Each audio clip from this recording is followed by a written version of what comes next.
Hey everyone, One Big Boss here. As you can tell by the title of the video that you clicked on, we are talking flea markets. More specifically, how not to get screwed at a flea market. Now, this has been something that I've been doing for a long time. As you can tell by the games behind me, I collect video games. Number of years. I go to flea markets, I go to mom and pop places, traders, all that kind of stuff, and I find a lot of good deals because people know that I know what I'm talking about, they're willing to work with me, but sometimes we get those dealers out there that will rip you off, and it's sad. You know, it builds mistrust, because as of right now, if you're gonna be like a newer game collector, like you're a younger person, you want to try to get into game collecting, it's expensive. Let's face it, it's not gotten any cheaper really. I mean, some games they go up and down in price and everything like that, but some do not. So this past Sunday, before the Patriots game, my best friend called me up. He and his dad were going to the flea market that we've all been going to for well over 10 years. Very, very, very long time. And I always know what I want to do when I go there. I got a guy at the flea market that I always go to. He's very trustworthy. He's not a scumbag. He actually takes apart the games. He cleans them with his son and everything. Runs a good stand, runs a good business, doesn't charge eBay prices for the games that he knows he could make bank off of, but, you know, he gets these things really good. I know how he does his business, and he's very lucky on how he gets the things he gets, and he has people looking out for him and stuff, too, which is really good, which I'm glad, because that means I get more cool stuff. But there are some people at this flea market that I go to, and unfortunately, they're scumbags. It's the best way to put it. Alright? Now, what do I mean by scumbag sellers? Well, pretty much, these are the people that go out there and they will rip off any little kid, any person in general they can. Now, here's rule number one about browsing. Always search the floor first. Okay? Go to all the stands you can, watch how they interact with people, watch how they have things priced and everything, and if they don't have anything priced, if they got games there and there's no sticker on there saying, oh, what this is for, how much this is, don't buy into it. Be very, very careful with that stuff. Number two, make sure there's a return policy with these people, because some of them do this as a business, and one of them that I go to has a store somewhere, which I wouldn't buy from them, honestly, because I've bought from them before, and they've tried to screw me before, and they screwed one of my friends before as well. So you got to be careful about pricing, because I'll have another story about that in the future. 3, use your phone. You have your phone with you and everything like that. Go around, price everything on your phone. Just pretend like you're doing a text message and stuff like that. Or when you see everything, remember all the names, all the prices. Then put them in eBay and everything and watch what comes up as the prices, so you don't end up paying too much. Anything. Also, for the next step, make sure the games work. Now, I got this. This is something that I've wanted for a long time. Super Mario RPG, it's the Super Famicom version and everything like that. But I have the original version as well. But I wanted this because I love this game so much. Now, am I going to play the game? No. But the guy did have a system there. If I wanted to, I could have tried it out, because he's also the guy who helped me get the Resident... Actually, do I have it right here? Yes, I do.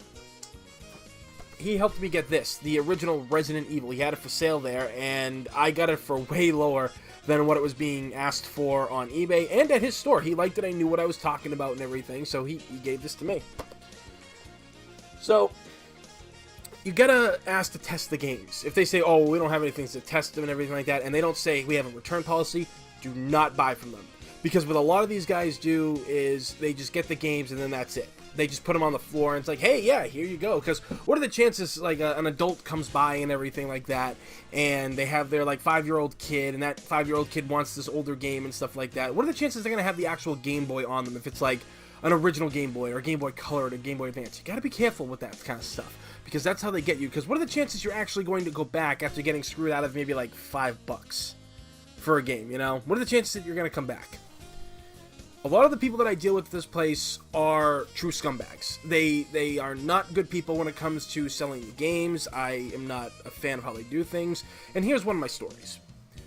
This was a while back. I can't remember what year it was, but it was quite some time ago. And this guy that runs a booth there, I've had arguments with him before. This was the guy that told me that Resident Evil 1.5 would never see the light of day, and he treated me like shit.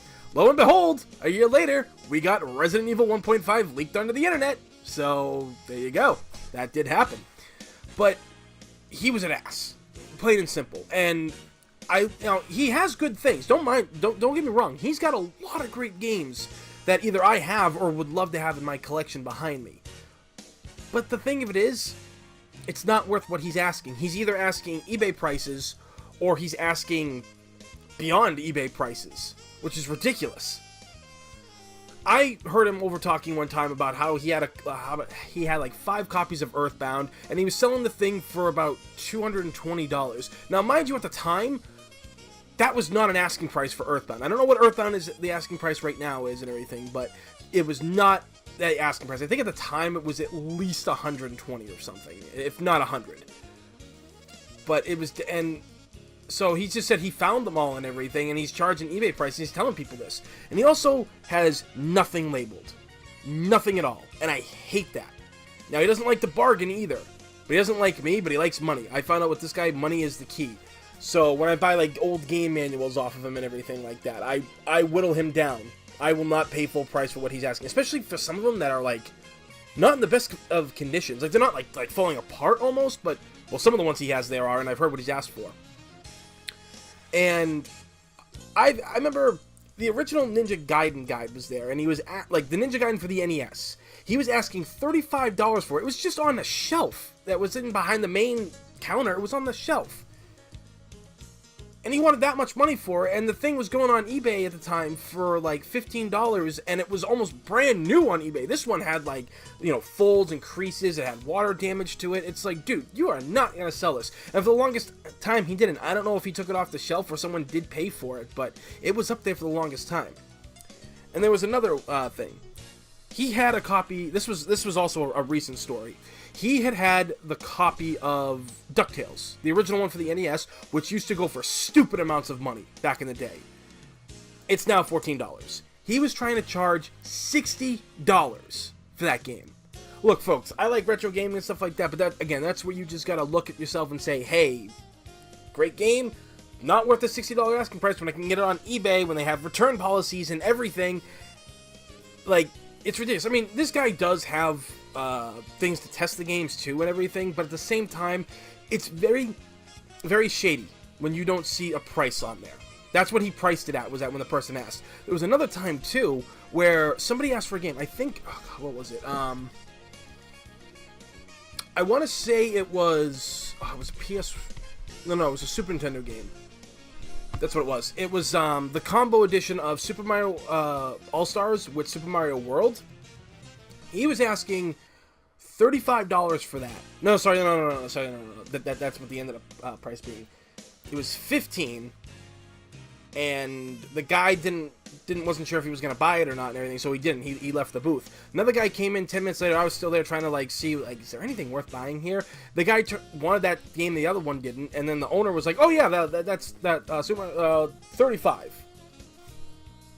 See, that's the problem. If they don't label anything, they can screw you 6 ways from Sunday. And honestly, I mean, he doesn't like when people argue with him. I'm not saying like argue with him. You can just say it's like, look, like, can we work out a deal? I want to buy some other games. He won't even do that. I once saw somebody drop money on Chrono Trigger, Earthbound. What was the other one? Donkey Kong Country 2.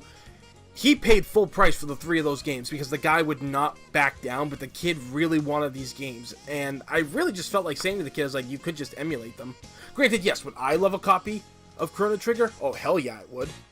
Who wouldn't? Physical copy? I mean, I got it on the 3DS and everything, but... Oh, sorry, the DS. But again, you gotta watch out for those scumbag sellers right there.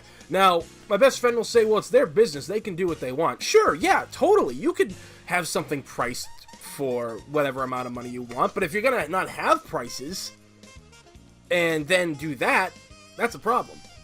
Another stand that I ran into that I felt it was a real problem was this one booth where they have deals on a lot of their games. Like, you buy so much, you get this amount off, but they're games that you're going to see more than 5 of. They have more than 5 copies of those games on the shelves. Believe me, I've seen a lot of them. And so what happened was, I went up there and I wanted to bargain. I mean, I was already getting good deals, but I spent like a lot of money on like a stack of original Xbox games, right? Because I love collecting the original Xbox games I have for the last couple of years. glad I have, because a lot of them I have are worth something, and at the same time, that's the newest thing to get into right now, is collecting Xbox games, the original ones. So I buy them. And the guy says, alright, all those together are going to be $40. And I was like, can we make a deal? Can we go maybe 25, 30? And he just looks at me and goes, no, you're buying all these games. I was like, yes, I'm buying all the games that, one, you have a lot of. Two, I don't have the time to go through and look at all these and make sure, one, the actual game is in it, because somebody could have stole it while you guys weren't looking. Also, I wouldn't be able to see how badly damaged all these discs are. And four, I don't want to get stuck with another couple of games like I did last time I shopped from you that didn't work and you wouldn't take it back. And everybody at the stand started looking at me and stuff and started leaving. And he goes, alright, I'll give you the price you want for this. I'll give you the price. Anything. That dishonesty pisses me off. Because, again, those games, they probably got from Blockbuster and a lot of other places that were closing down. Because they're not, like, great games. You know what? In fact, here's some of them right here. Yeah. Well, I'm not saying this is from the time that happened, but this is from, you know, when things happened. Yeah. This is from the other day, which they gave me alright prices on. Everything. The Mummy Returns for the PS2. Cold Fear. And Aeon Flux. Again, these games probably aren't even really that great, but if it's an Xbox or a PS2 game, you know I'm going to want to collect it. And I get it. They have a business that they have to do, but when you do the dishonest things like this and sell people broken games and then say, you know, like, oh, we don't take returns. They used to have a sign. Now they don't. And that's a problem. Plus, some of the stuff they have at that booth, they were asking for a complete in-box Pokemon Blue. They were asking, like, $80, $90. And the box was being held together by package, not package tape, Scotch tape on the bottom. That is not worth that. I don't care if it's the original box. You can go out and get a reproduction box for like $12. I should know because I have a couple up on the shelf behind me. I mean, as much as I'd love to have the original boxes because it's great, I'm not paying more for the box than what the actual game is worth. Again, when you go to these flea markets and you're going to make deals with people, flea markets are a place to go and make deals with, or even like small traders and everything that have their own stores somewhere. I remember I spent about $170, $180 at this small store up in Somerville, and guy was great. He knew that I knew a lot about video games, and he also had other things in his store other than video games to buy, like coats and like retro kind of clothing and records and all that cool stuff. But he did me a solid. That 170, 180 that I spent at the store itself, well, altogether that would have been $250. Because I got a Sega Saturn, a ton of classic Sega games, Sega Saturn games. Oh, I did get some Sega Genesis games and Super Nintendo, and I got Fatal Fury 2 on the Neo Geo as well. So that was kind of a bigger addition, and that thing's worth a lot of money. So, yeah, when you go to these flea markets, don't be afraid to bargain. Lowball them at first. Just don't pay the asking price, get the money off, and don't get screwed over. Because I'm telling you, it happens to people all the time. I hear these stories, and I'm like, but you have phones! You have things. If nobody else is even looking at that game, just go around and everything. I mean, I cannot tell you how many times I spotted a game at a flea market that I wanted, and I went around and checked all the other stands and came back, and it was there. Alright?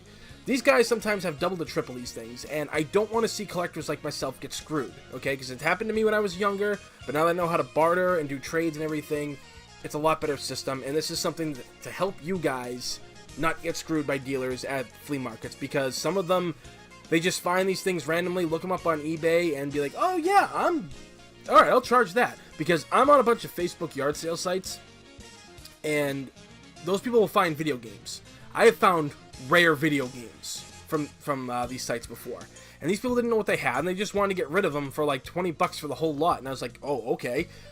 And then I show up, and she was like, well, my husband researched these, and a lot of these are worth a lot of money, so we kind of want the asking price for these. And I was like, you don't even know if these things work.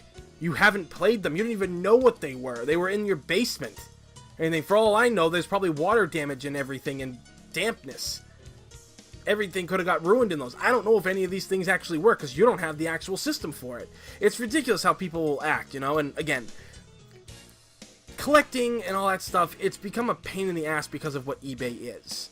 The best thing I could say when people are are, you know, selling on eBay and stuff like that, you know, or with that when people say it's like, well, you can go pay eBay prices instead of my prices, and I just look around and I say, well, you gotta understand that the people on eBay that sell these games for very high, they're on there for quite a while and might not even get bought. So yeah, I'm trying to give you the money now for something you said you picked up dirt cheap at a warehouse. So that's the thing. And also, if they get a story, listen to the actual story that they tell you, because certain games are worth something, others are not. God, I love this game. Anyway, that's pretty much all I wanted to say for this video. I don't want to see people get screwed over. I like when other people are collecting, because the more collectors I meet, the more I can trade with them and get more games from them and everything like that. It's a great way to go about doing things. So, if you like this video and you want more tips on anything like this or anything gaming related, please comment down below and let me know what you'd like to see in the future. So, please like and subscribe, because it's free, and in this day and age, free's a damn good thing. As always, everybody, thank you for watching. I'm One Big Boss, and I will see you all next time.